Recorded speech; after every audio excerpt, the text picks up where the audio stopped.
prometeu que vai fazer o lançamento em dezembro, por época do aniversário da cidade, que é 31 de dezembro, aniversário de emancipação, né? Porque Cordeiro agora vai ter outra data.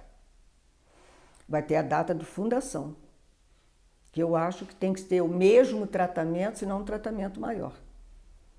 Né? O dia do nascimento, Cordeiro tem data de dia de nascimento. 1875? 10 de junho de 1875. Foi o dia que o trem parou pela primeira vez numa garezinha na Fazenda Nossa Senhora da Piedade, naquele local mesmo onde está, continua hoje rodoviária de Cordeiro. Ali não foi mexido, ali é onde o Cordeiro nasceu ali. E cerca de 2 ou 3 meses depois é que se deu a inauguração do espaço, já melhorado. Foi quando desceu ali a Dom Pedro e a esposa, né? Foi recebido pelo Barão do Dourado com a esposa também. Aí fizeram ali a inauguração e vieram para Cantagalo, vieram para o Palacete. Ali para o Palacete.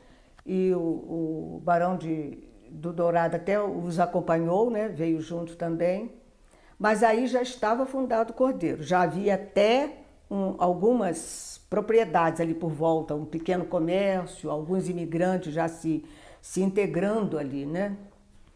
Mas, então, Cordeiro tem o local, a data do nascimento, né? A data do aniversário, tem data de aniversário. E eu acho que essa data, eu já conversei até com o prefeito, ela vai ter que ser considerada, precisa ser considerada. Porque o que aconteceu com o Cordeiro? Ele nasceu numa fazenda, né? O município nasceu, hoje o município nasceu numa fazenda. Os donos da fazenda, digamos assim, não ficaram ali, à exceção de um, que é o único cordeirense nato, que é o Manuel Rosendo Cordeiro, né? Aliás, por causa disso, acho... Ele foi confundido como fundador. Considerado como fundador. E assim... Cordeiro não existiria se não fossem os imigrantes. Tanto os imigrantes internos, quer dizer, o próprio Dr. Sena Campos era aqui do município de Cantagalo, o Francisco Inocêncio Lessa, o seu João Salgado era aqui, todos eles de Cantagalo. Os imigrantes estrangeiros vieram mais tarde um pouco, né? Mas esses imigrantes, quer dizer, quem escolheu o Cordeiro ali para aquela região, para se situar ali, eles são os construtores de Cordeiro. Cordeiro é filho de imigrantes, né? Não só os imigrantes internos quanto os externos, depois vieram os demais, né? E Cordeiro deve a eles o desenvolvimento. Daí eu ter aberto uma boa parte do livro dedicada aos imigrantes. Nós tivemos lá famílias portuguesas, italianas, tivemos uma família suíça, assim, mais conhecida, né?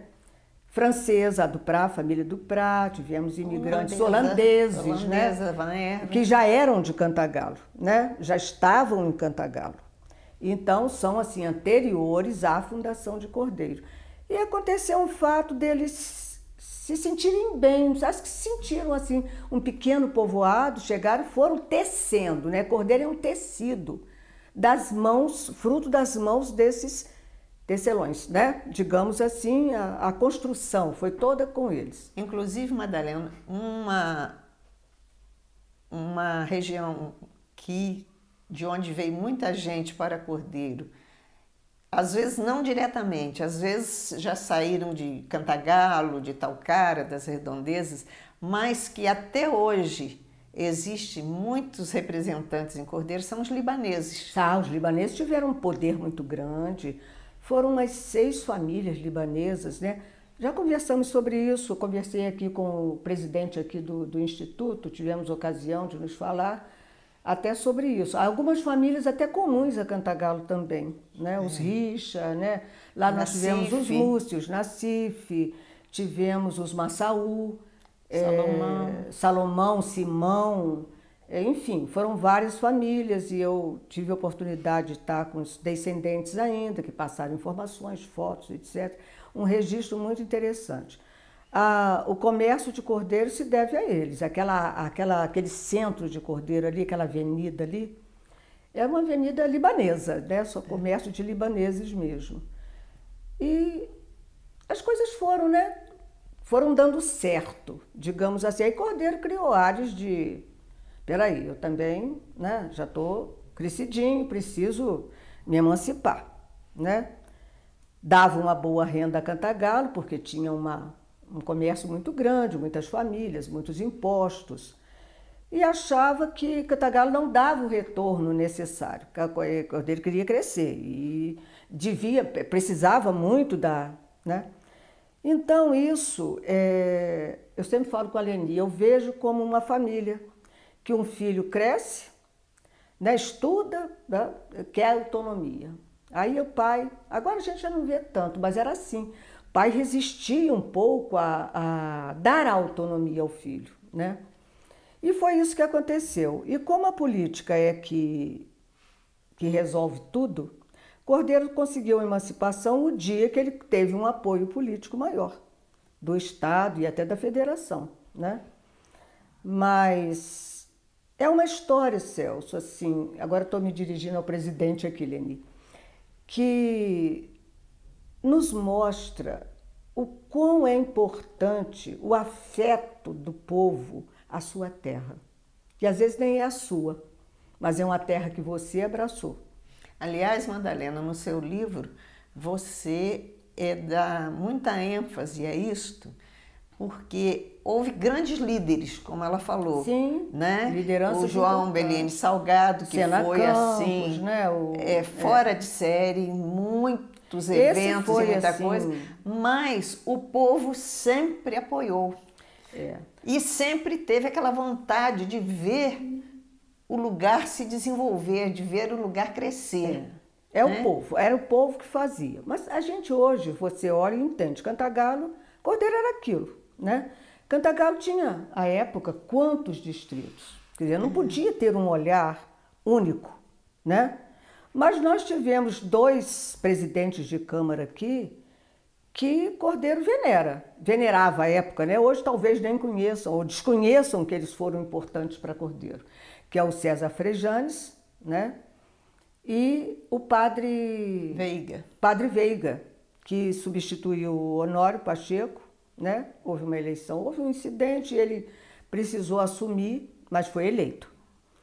E ele tinha uma visão assim, não só a impressão que eu tenho é que ele tinha uma visão global por Cantagalo, e Cordeiro era também, né? Então foi ele que fez o desvio do Rio Macuco para que se criasse ali o Campo do Cordeiro. Ele financiou essa obra, a Ponte do Cassiano, quando teve, porque vinha muito de lá o abastecimento do comércio, né? Da zona rural. Então ele ajudou muito. César Frejanes era amigo, né? Na primeira exposição, a exposição de 21, César Frejanes frequentou todo o evento. Ele ia para lá à noite, ficavam, conversavam, e eles e algumas autoridades ali da época, né? Então, quando César Frejanes faleceu, o Cordeiro sentiu muito. Eu percebi isso nas pesquisas, né? O Padre Veiga também, eles. E pelos outros não era nenhum horror, nenhum pavor. Era aquela história, eu peço, você não corresponde, eu fico irritado. Não é assim? A gente é com pai e mãe. Você pede, não, a gente já fica, né? Mas coisas assim da história, coisas importantes, que eu acho que tudo isso colaborou para o crescimento. Ainda mais, Madalena, que Cordeiro era o distrito que mais pagava impostos, que se desenvolveu mais. Indústrias, então, né? não se conformavam de ver suas reivindicações não atendidas, né? Daí parece que isto estimulou mais ainda o povo a lutar pela emancipação, né? Conseguiram uma emancipação no século XIX, essa emancipação foi cancelada um ano depois por problemas políticos, E foi só em 1943 que ele conseguiu a definitiva. que realmente ele conseguiu Mas veja, se libertar. a gente tem que ter um olhar para a história, não um olhar de cordeirense para cordeiro ou de cantagalense para cantagalo, um olhar histórico, né? A Leni fez uma observação outro dia, porque em 1891, Cordeiro tinha médicos, já tinha um bom comércio, né? Tinha algumas indústrias, pequenas indústrias já se estabelecendo e tal. E a política do Dr. Portela, o Cordeiro elegeu um deputado, né? Que era o Teixeira Portugal, José Teixeira Portugal. Ele foi eleito por Cordeiro, foi muito bem votado, era da confiança do governador do estado à época. E ele fez um decreto e emancipou Cordeiro. Pegou Cantagalo de surpresa, né? Com certeza, emancipou Cordeiro. Tá, Cordeiro criou ares, né? De gente grande.